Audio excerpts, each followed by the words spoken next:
So hi guys, welcome back to my channel.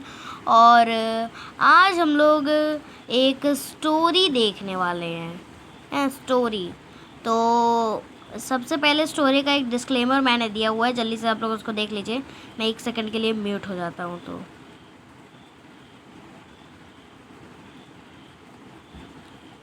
तो अगर आपने पढ़ लिया होगा तो मैं म्यूट से वापस आ चुका हूँ।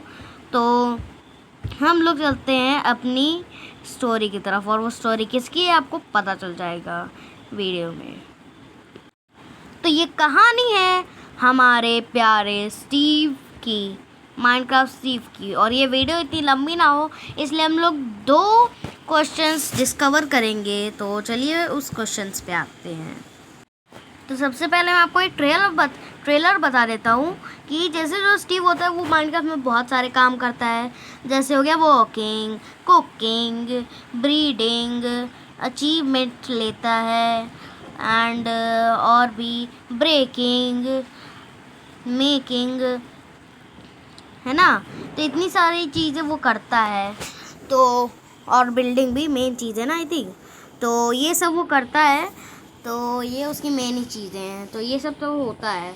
और माइनक्राफ्ट एक क्रिएटिविटी वाला गेम है। तो अभी हम लोग असली स्टोरी पे आते हैं। So let's start the story.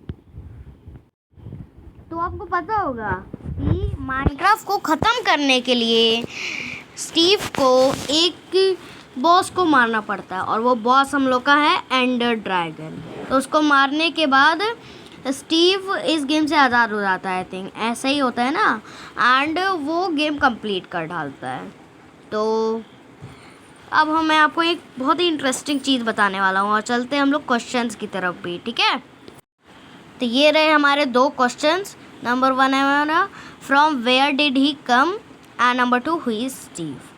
तो चलिए हम लोग शुरू करते हैं। तो पहले हम लोग ये डिस्कस करेंगे कि वेयर डिड द, मतलब जो क्या कहते हैं यहाँ। तो मैं आपको ये भी बता दूँ कि ये मेरी स्टोरी है, मैंने खुद से बनाई है। तो इसको सीरियस मत लीजिएगा कि ये सही है, ये रियल है। तो चलिए, और मैं आपको बता दूँ कि स्टीव है वो पहले से ही माइनक्राफ्ट में था। तो अब मैं आपको ये बता देता हूँ वो कैरेक्टर बना था। एंड ये जो मैंने स्टोरी बनाई है वो स्टोरी ये है कि जो स्टीव था वो रहता था एक विलेज में, एक बहुत प्यारे विलेज में, एक बहुत शांत विलेज में, जहाँ सब कुछ अच्छा होता था। सब लोग हंसते थे, खेलते थे एक साथ। बहुत खुशहाल गांव था। पर एक दिन अचानक से स्टीव के विलेज पे हो गया अटैक। और वो अटैक था पिलेजर्स का, रेड आ गई। तो अब क्या हुआ इस रेड में कि जो स्टीव के मम्मी पापा थे वो मारे गए। और जैसा आप जानते हैं कि स्टीव अपसेट हुआ होगा, वो बहुत दुखी हो गया और वो अपनी ही जर्नी पे निकल लिया। अपनी अकेले जर्नी पे वो निकल गया, अकेले ही। और अभी दूसरी बात ये है कि अभी मैंने जो डिस्क्लेमर लगाया है वो आप लोग फिर से पढ़ लीजिए कि आपको समझ ना आए। और एक और चीज़ भी है, ये वाला डिस्क्लेमर भी पढ़ लीजिए क्योंकि आपको शायद पता चले। तो वो आपने पढ़ लिया होगा। तो ये हम लोग का एक दूसरा क्वेश्चन है, हु इज़, मतलब from where did he come. Steve, ये तो हम लोग ने पढ़ लिया। अब हम लोग देखने वाले हु इज़ स्टीव। तो जैसे स्टीव अपनी जर्नी पे निकल लिया था, तो फिर क्या हुआ कि वो एक दिन जब अपनी जर्नी पे था तो उसको मिल गया बीच में एक विच हट। अब जैसे जब उस रेड में, मतलब उस रेड से बहुत पहले जब स्टीव बहुत छोटा था, और मैं आपको ये भी बता दूं कि स्टीव अभी 3 साल का ही था जब अपनी जर्नी पे निकल गया था एकदम अकेले।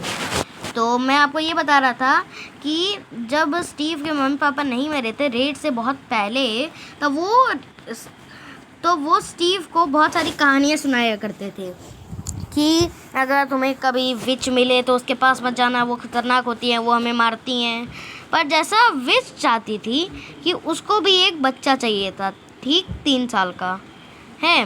तो अब वो विच थी, तो वो अपने मैजिक से जब स्टीव उसके पास से गुजरा तो स्टीव तो उसको देख के बहुत डर गया, इसलिए वो एक पेड़ के पीछे छुप गया। पर जब उस विच ने देखा था उस स्टीव को, तो वो देखते ही उसको पहचान गई थी अपने मैजिक से कि स्टीव जो है, तो वो ऐसे सोची थी कि ये जो लड़का है ये 3 साल का ही है। तो अब जो हमारा स्टीव है वो सोच रहा था वो विच उसको आके मारेगी, पर जब विच उसके पास जाने लगी तो अचानक से जो स्टीव था उसने अपने पॉकेट से यानी कि अपनी इन्वेंट्री से एक आयरन स्वॉर्ड निकाल दी। अब ये आयरन स्वॉर्ड जब रेड हुई थी और जब वो सब उसके मम्मी पापा और बाकी सारे लोग लड़ रहे थे उस रेड में पिलेजर से, तो उसके मम्मी पापा ने उसको ये दी थी कि अगर उसके पास आ जाए तो वो भी थोड़ा मार सके, अगर मार सकता है तो मारे, नहीं तो भाग जाए। तो उसने वो उसको दिखाई, वो विच को मारने जा रहा था पर विच ने उसको रोक दिया अपने जादू से और कहा कि बेटा मैं तुम्हें परेशान नहीं करूँगी, मैं तुम्हें मारूँगी नहीं, मैं तुम्हें पालना चाहती हूँ। तुम 3 साल के हो ना? वो स्टीव बोला हाँ, आप कैसे जानती हैं? तो वो विच ने कहा तुम मुझे जानते हो? फिर स्टीव ने कहा कि हाँ मैं आपको जानता हूँ, मेरे मम्मी पापा मुझे आपकी बहुत सारी स्टोरी सुनाया करते थे कि जो विच है उसके पास नहीं जाते, वो हमें मारती है और आप मुझे मारोगे, तो इसलिए मैं जा रहा हूँ यहाँ से, पर अभी तो आप मुझे क्यों नहीं कुछ कर रहे हो? तो फिर विच ने भी कहा कि बेटा मैं तुम्हें कुछ नहीं करूँगी क्योंकि आप 3 साल के हो, तो इसलिए मुझे भी एक बच्चा चाहिए जो 3 साल का हो, तो क्या आप मेरे साथ रहोगे? मैं आपको खाना दूंगी, आपका साथ रहूँगी। और ये ठीक है ना कि आपके मम्मी पापा के विलेज में एक रेड हुई थी जिसमें आपके मम्मी पापा मर गए थे और आप यहाँ पे अपनी अकेले जर्नी पे हो। तो बोला हाँ विच, मुझे यही हुआ था और मैं अपनी अकेले जर्नी पे हूँ। तो फिर बोला तो अगर तुम अपने अकेले जर्नी पे हो, तुम्हें नहीं हो रहा है यहाँ पे, तुम नहीं कुछ कर पा रहे हो, तुम्हें भूख भी बहुत लगी होगी ना? तो फिर उस विच ने क्या किया कि उसने उस स्टीव को 2 एप्पल्स दिए, वो भी गोल्डन एप्पल्स। तो लाइक स्टीव भी खुश हो गया कि थैंक्स विच। तो फिर क्या हुआ कि विच ने कहा अब तुम मेरे साथ रहोगे? तो स्टीव ने कहा हाँ मैं आपके साथ रहना चाहता हूँ।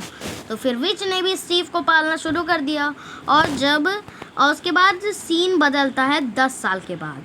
तो 10 साल हो गए थे और ये बहुत बहुत लंबी कहानी हो गई थी और जो हमारा स्टीव है वो हो चुका था ठीक 13 इयर्स का। तो फिर वहाँ से स्टोरी शुरू होती है। अब विच बूढ़ी होने लगी थी, तो इसलिए अब विच ज़्यादा ख्याल नहीं रख पाती थी अपने स्टीव का। तो जो विच थी उसने कहा कि स्टीव जैसे तुम मुझे मिले थे 3 साल पे और तुम अपने अकेले जर्नी पे थे, तो अब तुम्हें भी जाना होगा अपने एक अकेले जर्नी पे, क्योंकि मैं अब तुम्हारा इतना ख्याल नहीं रख पाऊँगी।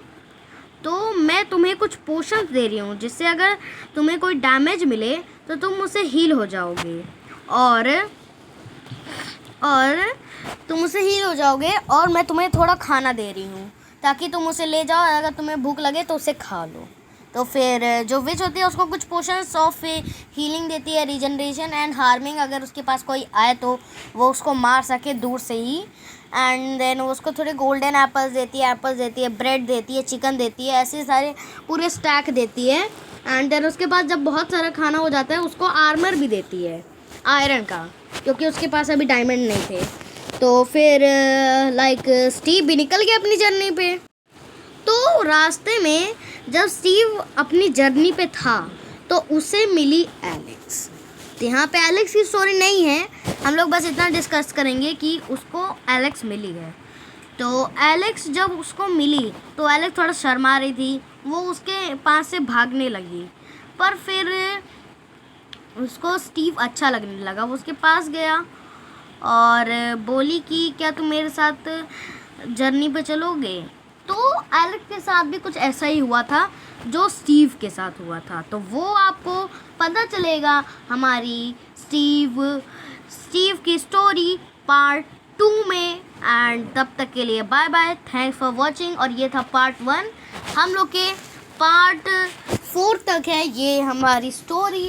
तो उसको भी देखते रहिएगा और बेल आइकन दबा के रखिए ताकि आपको नोटिफिकेशंस मिल जाएं उस वीडियो के। एंड तब तक के लिए बाय बाय। एंड जब पार्ट 2 आएगा तो उसको देखना मत भूलिएगा। Thank for watching again, bye bye again. Subscribe कीजिए, लाइक कीजिए एंड जैसा आप जानते हैं